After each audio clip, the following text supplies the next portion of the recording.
తెలుగు తెరపై నవరసాలను అద్భుతంగా పండించి అభిమానుల గుండెల్లో విశ్వవిఖ్యాత నట సార్వభౌమగా నిలిచిపోయారు ఎన్టీఆర్. పాత్ర ఏదైనా సరే ఒకసారి అనుకున్నాక ఆయన పాత్ర విషయంలో ప్రత్యేక శ్రద్ధ తీసుకునేవారు.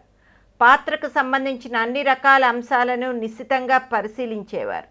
అంతేకాదు రాముడు, కృష్ణుడు, శివుడు లాంటి భగవంతుని పాత్రలు పోషించే సమయంలో ఖచ్చితమైన నియమాలు పాటించేవారు.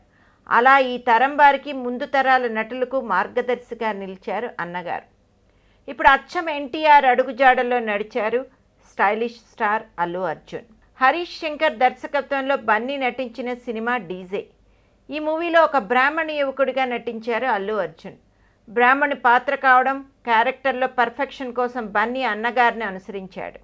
నిజ జీవితంలో బ్రాహ్మణులు పాటించే నియమాలను పాటించాడు. దీనికోసం తనకెంతో ఇష్టమైన మాంసాహారాన్ని మానివేయడం, ఇలా చేయడం వల్ల తెరపై అత్యంత సహజంగా కనబడవచ్చని బన్నీ స్ట్రాంగ్గా నమ్మాడట. స్టైలిష్ స్టార్ అల్లు అర్జున్, హరీష్ శంకర్ కాంబినేషన్లో వస్తున్న సినిమా దువ్వాడ జగన్నాథం సినిమాలో బ్రాహ్మణ యువకుడుగా అల్లు అర్జున్ కనిపించబోతున్నాడు. సినిమా మొదలుపెట్టినట్టు నుండి ఈ క్యారెక్టర్ని యంగ్ టైగర్ ఎన్టీఆర్ అదుర్స్తో పోల్చుతూ కామెంట్స్ చేస్తున్నారు.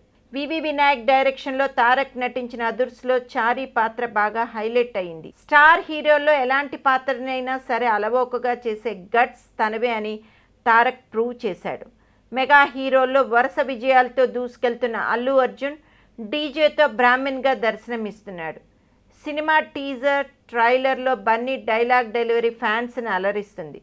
తాను ఇంత కష్టపడినా సరే మళ్ళీ తారక్ అదుర్స్తో పోల్చడం మింగుడు పడట్లేదు బన్నీకి. అందుకే కొత్తగా ప్రమోషన్స్లో ఆ క్లారిటీ ఇవ్వదలిచాడట.